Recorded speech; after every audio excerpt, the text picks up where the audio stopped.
আসসালামু আলাইকুম, কি অবস্থা সবার? সবাই কেমন আছেন? আমি তো আলহামদুলিল্লাহ ভালো আছি। তো আমি ভিডিওটা শুরু করেছি বিকাল থেকেই, যেহেতু আজকেও রোজা ছিলাম। তো রোজা মানেই তো ইফতার বানাবো, এরকম একটা প্ল্যান প্রোগ্রাম, তারপর অন্যরকম একটা আনন্দ কাজ করে।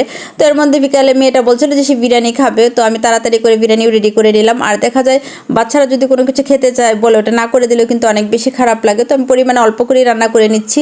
আর আজকে কিন্তু আমার যেহেতু একটু তাড়াহুড়ো ছিল, আমি কিন্তু চিকেনটা যে প্যানে রান্না করেছি সেটাতে কিন্তু আমি চালটা আগে ধুয়ে পানি ঝরিয়ে রেখেছিলাম, একসাথে ভেজে নিয়েছি। নর্মালি কিন্তু আমি এভাবে রান্না করি না, দেখা যায় আলাদা চাল ভেজে নিই, কিন্তু এভাবে রান্না করাতে কিন্তু আজকে বিরিয়ানিটা মনে হয় বেশি মজা হয়েছিল।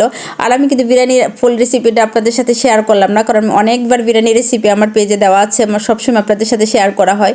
আর শেয়ার করতে গেলে ভিডিওটা অনেক বড় হয়ে যায়। তো আমি কিন্তু চাল ভাজার সময় আবারও বিরিয়ানি মশলা দিয়ে দিয়েছিলাম, বেরেস্তা দিয়ে দিলাম, মানে সব কিছু দিয়ে দিলাম সুন্দর করে। তারপর কিন্তু আমি গরম পানি দিয়ে দিয়েছি।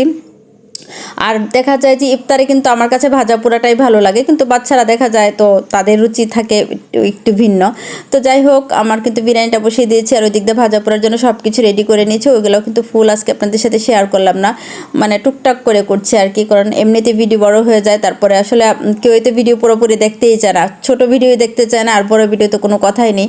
আর সবচেয়ে যে ক্ষতিটা হয়, যারা অর্ধেক ভিডিও দেখে কমেন্ট করে বা অল্প একটু দেখে কমেন্ট করে, তাতে কিন্তু আসলে কী পরিমাণ ক্ষতি যে হয় একটা ভিডিওর, এটা বলার মতো নাই। তো আসলে এটা কয়জন বুঝে, কেউই বুঝতে চায় না, এটা নিয়ে হাজার কথা বললেও কেউ বুঝতে চায় না।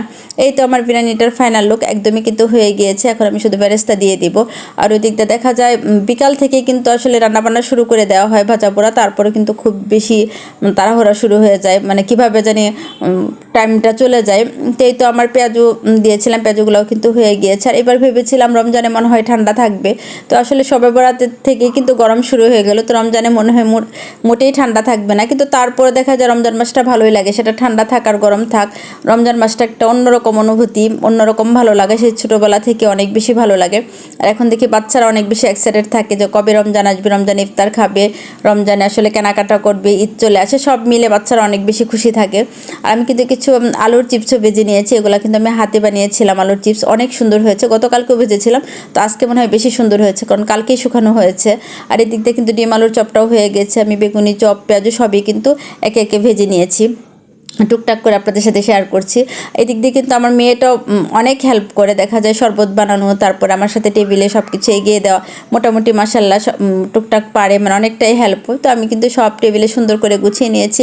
আর এখন যেহেতু টুকটাক একটু ভিডিও শ্যুট করা হয়, তো সব কিছু গুছাতেই হয়। নর্মালি আমি গুছিয়ে খেতেই পছন্দ করি, সব কিছু গুছিয়ে রাখতে আমার কাছে ভালো লাগে।